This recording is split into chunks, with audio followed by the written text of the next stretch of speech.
Without further ado, I'd love to welcome our first panel to the stage, aptly named Visionary Leaders Shaping the Future of Business.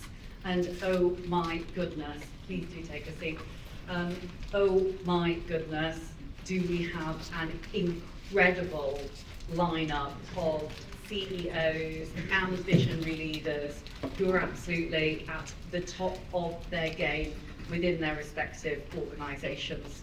Now we have a couple of hard stops, so I'm going to literally come straight to Stephanie because no, this panel almost doesn't need introduction because they've done some brilliant things, but Stephanie, please, if you wouldn't mind introducing yourself and answering our first question, which is, how do you ensure that inclusion is embedded at the heart of strategic decisions?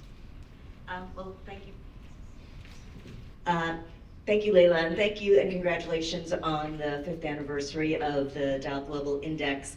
My name is Stephanie Mehta. I am the CEO and Chief Content Officer of a company called Mansueto Ventures. We publish Inc. and Fast Company.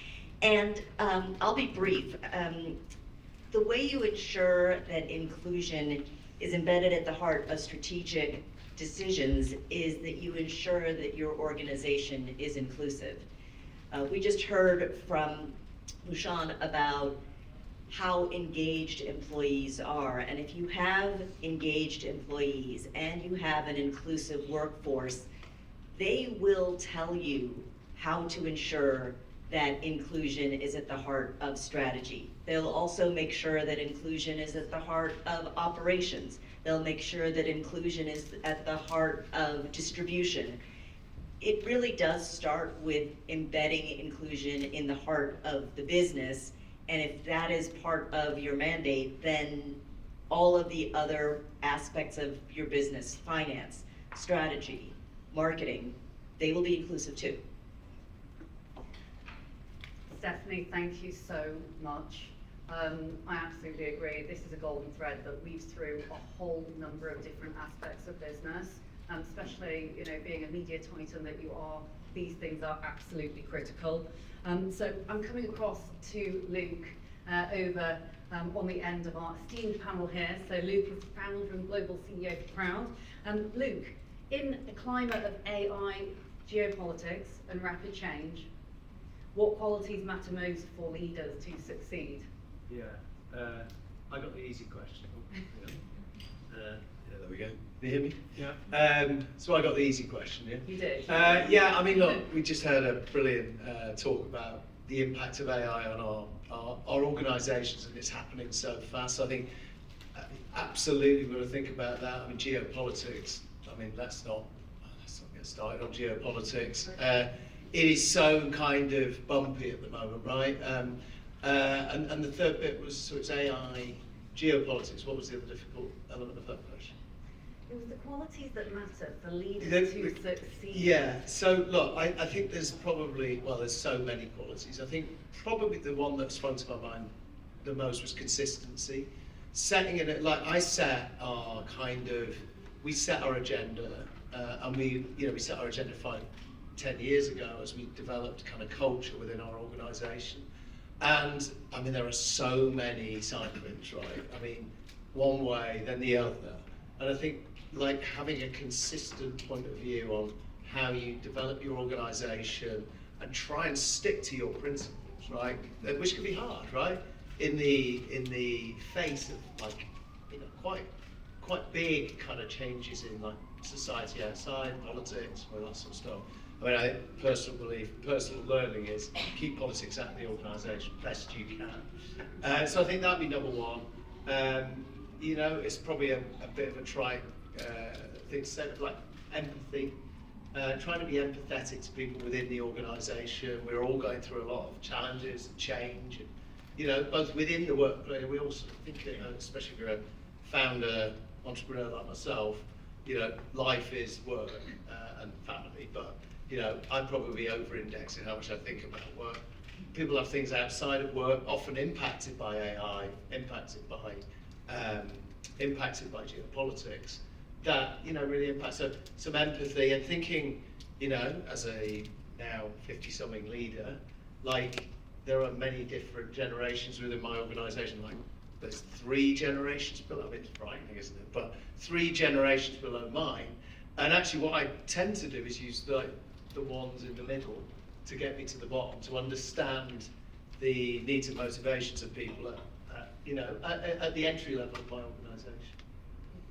So I think empathy and consistency would be the key things in these different in these kind of challenging, ever-changing times.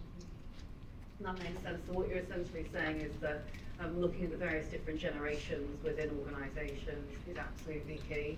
Yeah. All of these different aspects are critical if we're going to have sustainable leadership as we move into this super ever-changing world. And just to comment on the politics side, it's so hard not to bring politics into things, isn't it? But I should say, this is absolutely Chatham House rule space here as well. And moving on to yourself, Christoph. Christoph Newbold, President of the Americas for AMS, which stands for Alexander Mann Solutions, for those that may not know AMS. Christoph, tell us, what is one bold action that you have taken recently that demonstrates leadership for the future? Probably helps setting a bit of context what AMS does and what we stand for, what we do. So we are a 9,000 people strong consulting-led provider of outsourced talent acquisition solutions. What does that really mean? We power or we're the talent engine for businesses, blue chip businesses that make up about 13 trillion in market cap, and we hire about 300,000 people for them. So we see the engine room of what really drives some of the biggest companies globally. And the typical engagement we have is with the CHO or head of talent, who tells us that it's really, really difficult to change the makeup of their people and skill set at the speed at which the business needs to transform and or drive their strategy. So similar to what we heard from Bashan beforehand, they come to us and say, like, how do we make our operating model more agile? How do we ensure we bring the right people, process, and technology in so we can actually get the work done? How do we make sure we get between the AI hype and the actual deployment realities? And Bashan was setting up perfectly, because all of that is a reality that needs to be solved for. And in the middle of this really sits, a leader, often, a talent or HR leader who can, the stakes could have not been higher. So what personally drives me is helping these roles, these people, earn and command the rightful seat that they have at the table. So we pride ourselves to translate what we do from a talent perspective in a way that the CEO or the CFO can appreciate. Why is this important? Because we operate in the same environment that you guys do and what Bashan does. As you can imagine, in a process-heavy industry such as recruitment, the first question is, well, you have 9,000 people today, why can't you do this with about half and drive more to the bottom line? Now, in the context of all that, we have, early this year, and I'm coming to the question of what we've done, what I think is bold, we have talked about how we need to think about our vision, our mission, and our brand purpose. And I started with the business 12 months ago. I forget what the vision was, but it was something about we are the best at something. So it was all about us. And I'm not saying that we nailed this, but now it's about people who advance our client's vision. Now, you could argue whether that's very clear or not, but it's not about us, and it's about the people part. And our brand purpose is quite simple. It's about people-powered partnership. And the reason I'm saying this to you is because we need to fill meaning in these empty vessels of words. And so 2 things that I think are very practical that we've done. So out of those 9,000 people in our organization, the most critical role is the role of a recruiter. And again, Bashan, as I said beforehand, there's a lot of things in a process of a recruiter that you could argue do with AI today. So we thought about it. That's the core role that makes us, and these are the core people in our organization. How do we think about the evolved recruiter? And so we modeled out that core role by thinking, what are AI tasks? What are tasks where the human is the loop? What are human tasks and what are evolved AI tasks? And put ourselves in a position where we don't push down everything into an AI-only task, but really think hard how we can elevate and drive up towards the human and the evolved human elements that are unique, whether it's judgment, whether it's empathy, Luke, that you mentioned, whether it's truly partnership and we think we can make this role even more impactful and therefore make sure there is not this big divide, right? The second piece is, so this is about people, the second piece around people partnership is the idea of like, what does that really mean in a world where, well, if we all have the same tools, and if PwC has been able to convince us all to get the same technology in, what differentiates us in the end? And it comes down to people. And so when we think about that, that means how do we interface with our clients in the way that's meaningful? How do we, coming back to those roles, help them become the hero of their story internally, making sure that they can translate their impact in a meaningful way that drives business impact, but also socially the impact of those businesses. And so what is bold out of this is just that in a world where everyone talks just about tech, we believe the thing that will differentiate us in the end is people. And that's not a bet that everyone's prepared to take, because it's much harder. It's not a story that resonates with everyone, but we believe it's the right thing to do. And ask me in a year or two if I'm still in the job and whether it's worked out. Christoph, thank you so much. I think one of the wonderful things about this panel is the sense of humility that we see from all, and all of us as humans here today having that conversation, having the water cooler chats and things like this, and things that you just don't get, frankly, from what we've seen a lot over the last couple of years. And so I'm definitely on team people-powered partnership. Thank you. Coming across to Desiree. Desiree Bond, where do I start, actually? So Desiree's having a phenomenal career. Politics was kind of my workplace. I worked for President Obama for about 10 to 11 years. So what's the point of how we do or don't bring politics into the workplace? And I'm not asking that question, I'm asking a nicer question, which is actually, what does visionary leadership mean in 2025 to you personally? And in fact, for all of us to be thinking about what does visionary leadership really mean, and how for you has that changed over the last 5-10 years? Okay, before we even get to that, since I'm like the masochist at the water cooler, when it comes to politics in the workplace, it is uncomfortable, but I do want to say, although I worked at the White House for 2 administrations of the same president, I still had to check my personal politics at the door. So even when I was doing my job, even though it's super uncomfortable, I understand, but a lot of my colleagues, some of my colleagues who either do national security or who do Department of Justice works, we don't all share the same politics, but we serve a function, and it was kind of like Fight Club. So if you can establish some sort of safe space where people really just realize the common denominator is the product we put forward, everything else is just noise, like trying to dictate the signal versus the noise. But back to what you were saying about visionary leadership now in 2025, I actually want to piggyback off of what Luke said, because he talked about consistency, and I'm not company leadership, right? So I'm the employee who actually is craving the consistency. And I see that so much right now when all of the systems around the world are failing, or our institutions are somewhat going through tough restructuring and transition. I see a lot of people more than ever relying on their workplace for some sort of stability and familiarity. My mom would always, turn on the news, and she would always tell me if it's 10 o'clock or 11 o'clock, the news would come on and they'd say, it's 11 o'clock, do you know where your child is? And it was like a consistent voice at night, kind of checking in on your well-being. So whether you want to believe it or not, when your company leadership, when you show up to work every day and you bring your full self and you understand the seriousness of your responsibilities, I promise you that just elevates the culture that much more, because people feel safe to just do their jobs. And that's actually the hardest part for a lot of folks right now, is just you know, how we have evolved as humans has drastically changed, the distractions, how we're processing things. But with the consistency piece, I also think, as Luke was saying about the intergenerational piece, about having like 3 or 4 different generations in a company.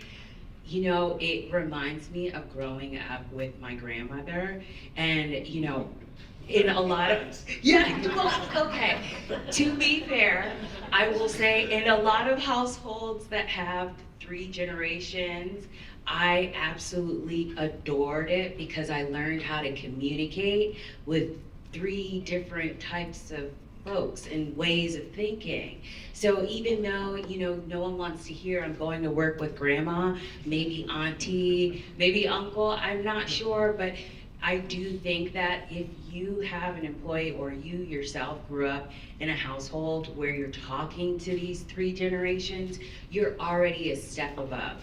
Because like the average household now only includes 1 generation, or at least the parent. So I do want to emphasize that I love that part, because really work for me became a family because it was consistent and it was a safe space. And I know the concept of family and corporate America should be kept separate and it's different, but yeah, that's my spiel on that. Hopefully answers. Pretty fantastic spiel, I have to say. We've heard from each of you a little bit about, you know, your ideas on the future of business, your perceptions of being in the workplace, internally, I guess also and externally. Before we throw it out to the audience, because I'd really love us to have an interactive afternoon where actually you're able to ask questions, we're able to get involved in conversation. Before we do that, I'd love to just ask about each of you personally, because I think, you know, we've got an incredible group of individuals here, all with very, very different backgrounds. And so a little bit about why each of you is passionate about making sure we make a positive difference to this workplace in the future is something that I'd love to hear. Are you starting with me? I will, if that's okay, Stephanie. Yeah. I have to say very quickly, on your tables is a book which I have to say I'm very, very proud of, and Stephanie very kindly, because I've followed it for many, many years, as I'm sure many of you have, but Stephanie kindly wrote the foreword. And I am privileged to know Stephanie, because actually, you know what, I looked up to her and said, you know what, that's someone who resembles something that means something to me.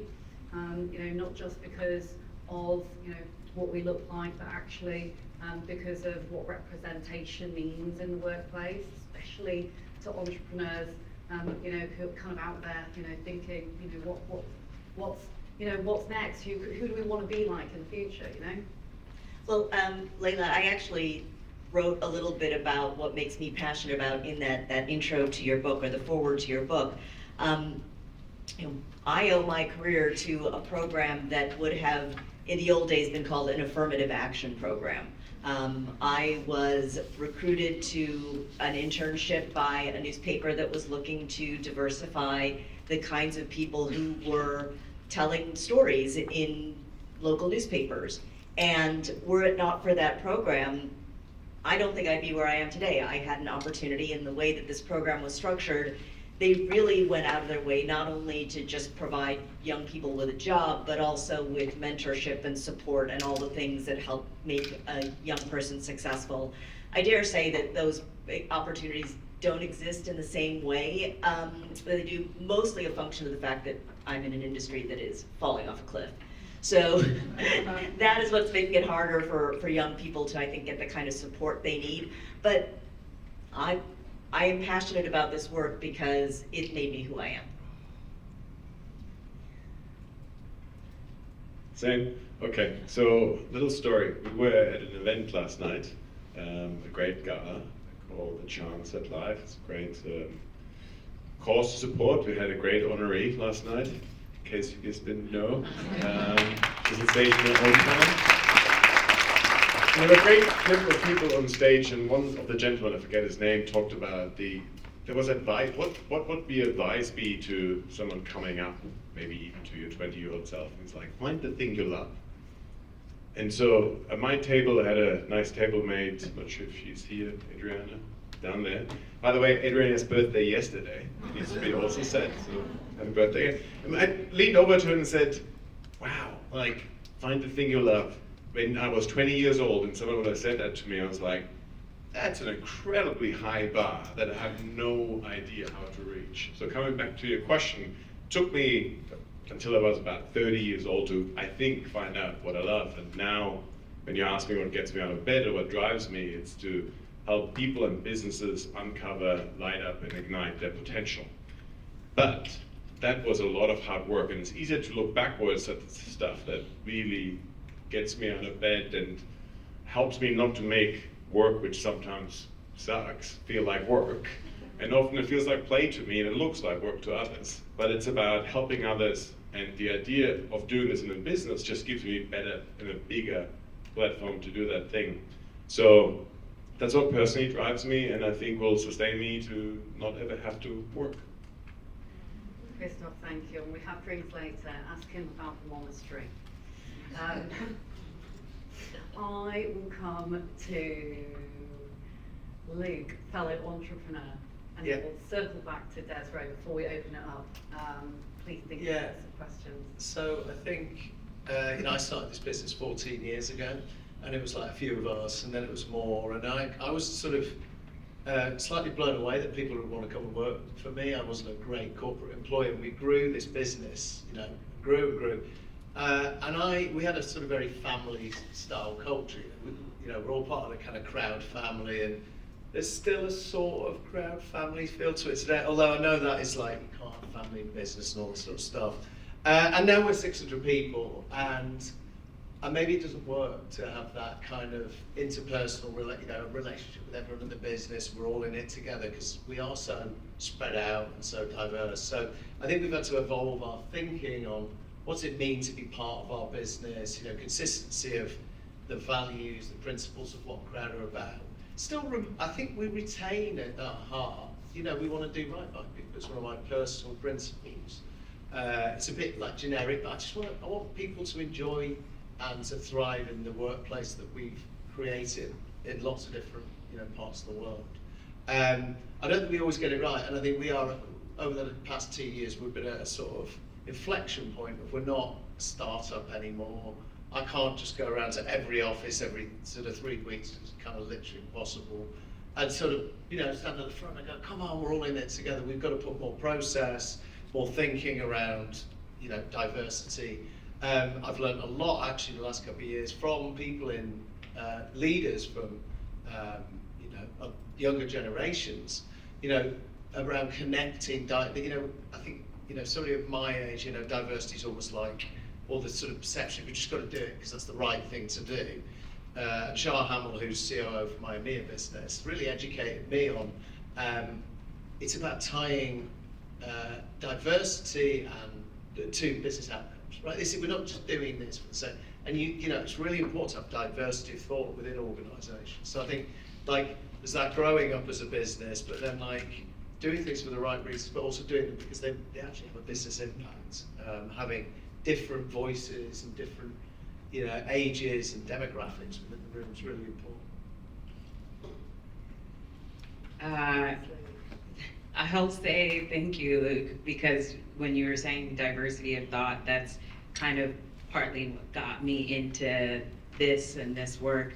I will say for me, this is very personal. My path, my career path, literally started with a Facebook ad.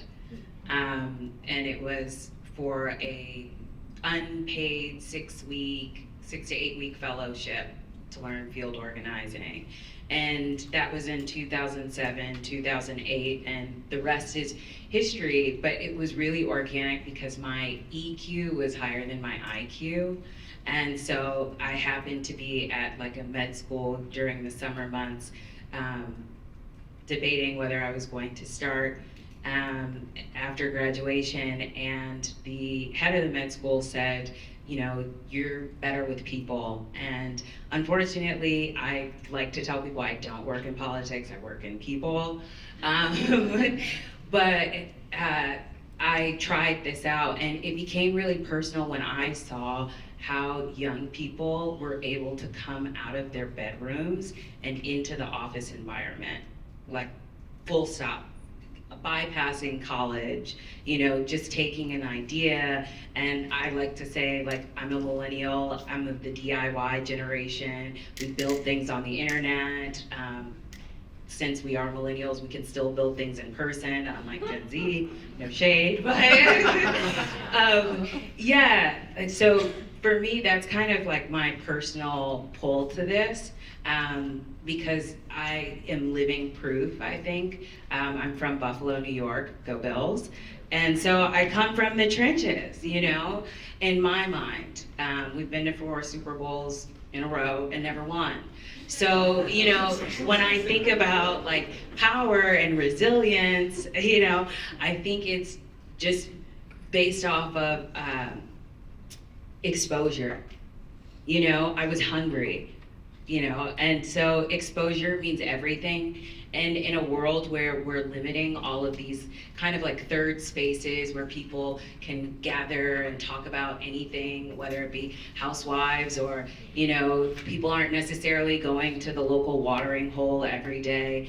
I really truly believe it's important to figure out ways we can expose each other to new ideas, conversations, you know, encouraging human interaction more. So that's my personal take, and I will let you turn to the audience, sorry. Right, where to start then? So much rich thinking. I'm like literally, I'm so energized already. Questions, please don't be shy. I know that if you wouldn't mind just standing up and saying who you are and asking your question, that would be wonderful. Yes, Antonio White, 480 Advisors, former Treasury Department. We've talked a lot about what this generation that is after us in the workforce need to do to up-level their skills. But what can CEOs and C-suite leaders be doing right now? There hasn't been enough said about what skills they need to acquire right now to be able to relate to the next generation and make sure that as technology and geopolitics evolve, like Desiree said, people are on their phones and they're at work, and you can't divorce the fact that people's paychecks are connected directly to politics. So what should CEOs be doing to make sure that they're not just demanding that entry-level workers meet their expectations, but they are to meet them all as well? Who wants to take this one? I don't have the answer, but I do have a thought. It's easy to divorce yourself from reality the more senior you get in the business. And I think putting yourself in situations where you're uncomfortable, wrong, and ideally silent is probably not a bad place to build some of that empathy. So you could argue, depending on your business, spend more time on the front lines. I mean, you just said it before, and like, as hard as it is, spend the day doing the job that the person, maybe the most junior person, doesn't have to do. And ideally that's something with a client or core, and ask them the question, what's hard, what gets in the way, and listen. And again, if you're uncomfortable, if you're silent and maybe wrong on your assumption, you've probably gotten the right message. And then the question is, do you have the forewithal to take that back into the business? So I don't think that's the answer, but maybe it's an approach and how to get to a better place. Yeah, I would agree. And it can also help you not only with your employees, but also help you understand your business better. I always do an annual stint in customer service. And that is really helpful because I hear what the readers or the viewers or the audiences, what their complaints are. So I understand the customer, but then I also sit shoulder to shoulder with the customer service reps and I understand what their pain points are. I also want to add that practice pluralism is super important, and just for leaders right now who are like looking to sharpen their skill sets on anything, you can go to the Obama Foundation website and look up a toolkit for pluralism. And that's not even a shameless plug. It's just truthfully, I was just thinking as the 4 of us are coexisting up here, that's really like the hardest part I notice with leaders now is not even just connecting with employees, it's just the sheer scale, like you have 600 employees, but that the breadth of experience in those 600 employees is massive. And how do you create a space where people feel comfortable to bring their best selves to work and acknowledge there's a level of humanity that still leaders need to learn to make eye contact, you know, like ask me about something other than, you know, the, I don't know, TPs or the quality assurance report. You know, if you were my boss anywhere between 2008 to 2016, if you wanted to be on my good side, you were going to ask me, like, what was the latest Housewives franchise I was watching? And that was like my, you know, that was my icebreaker. So even just conversations around maybe even the show Severance is a good watch, you know, for leaders, you know, just dig into that pluralism toolkit, because you're basically going to be coexisting for the entirety of your career. There's no more separation of church and state. There's no more, you know, we have a majority of employees who have this education level. It's a madhouse, you know? Yeah, couldn't agree more. It's that showing up, spending time with people within the organisation. I meet every new start within our business within sort of 3 months, have a little group sessions. And I'll ask them, how is it? What are we doing? What are we doing well? Another one of my principles is everybody within the organisation has a voice. You know, you have an opinion. I want to hear the opinions of people who have very wildly different experiences of working at Crowd, so we can make a better sort of organisation and environment for people to operate in. So very much listen to the people and try and connect on that personal level without, you know, being too cringeworthy, because, you know, as you get older, you're just naturally more cringeworthy when you're talking to younger generations. Right? It just happened. My wife thinks I'm cringeworthy, let alone like the guys who recently started at Crowd. Cringe is such a great word, isn't it? Is that an American word? It is. It works in America. I love that we have a fellow Brit up here. It is brilliant. And that was a brilliant question as well. So thank you so much for that, first of many. We'll do this one last quick question. Thank you so much. Please do. We've got literally a couple of minutes because it's my fault. Basically. So yes, It if happens you could direct it to one person, And that would be super. okay. Well, I'm gonna let one person pick where it feels the most comfortable, because it does involve all of you. And you know, Bashan talks. First of all, my name is Denise Campbell. I'm with Marsh, in my own consulting agency. But so Bashan talks about critical thinking, leading AI, right? And it's the only way to differentiate yourself. And Desiree talks about consistency in the workplace. People looking for that, because the only place we can find it is we are overwhelmed by things externally. And Christoph, you talked about how AI can lead us down a path of critical thinking, pushing us to the next iteration of the evolved human, right? So how can we take these three concepts, and because fear still is pushing the divide amongst us and adopting some of these things, how can we help change the conversation and culture to drive engagement by leaning on that consistency of the culture internally and kind of helping to push that conversation of AI not being a replacement, but leveraging it to create a new version of us evolving? I can have a go at this. The first thing AI needs to do is does anybody in this room think they are not busy enough? Right? I mean, honestly, we all laugh, right? Crowd has a differentiated model around tech and access to the remote network of talent, and we built that because there wasn't enough hours in the day for our internal teams to be able to deliver for our clients. And we all talk about AI is going to replace our jobs. The first 30% of AI is actually, can you guys hear me anymore? The first 30% of AI is actually to supplement our, you know, existence to be able to deliver more, because we can never, very few people, I believe, feel like, you know, they've fully completed everything on any given day. So I think we've got to, let's embrace that first, and then think how we can be better, how we can be more productive, how we can be deliver more economically, both for our kind of organisations, ourselves, but also, you know, more broadly. So I think there's a long way to go before we've seen peak human, because right now we're all sort of slightly drowning in, you know, the levels of work we've got to do. Also to add, I don't think you have to construct meaning in these environments. I think you just have to leave a little space for your employees to discover their own personal meaning.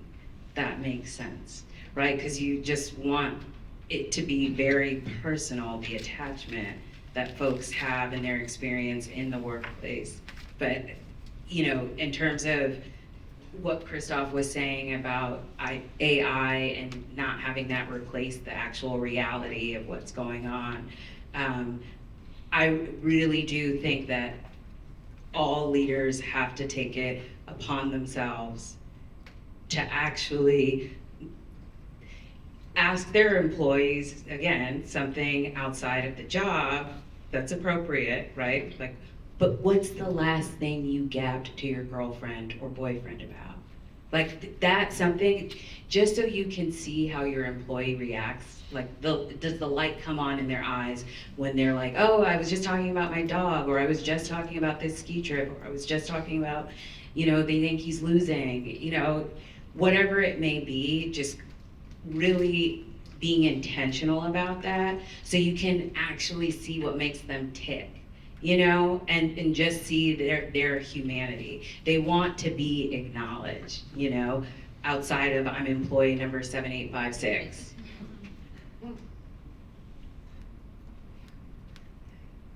Thank you so much. There's going to be plenty of time for lots of questions, I promise, after this panel. And I've got the really difficult task now of summarising all these great learnings. So in short, representation matters, every voice matters, people-powered partnership, I can't get it out of my mind now. The human element is absolutely critical, despite how much AI we have.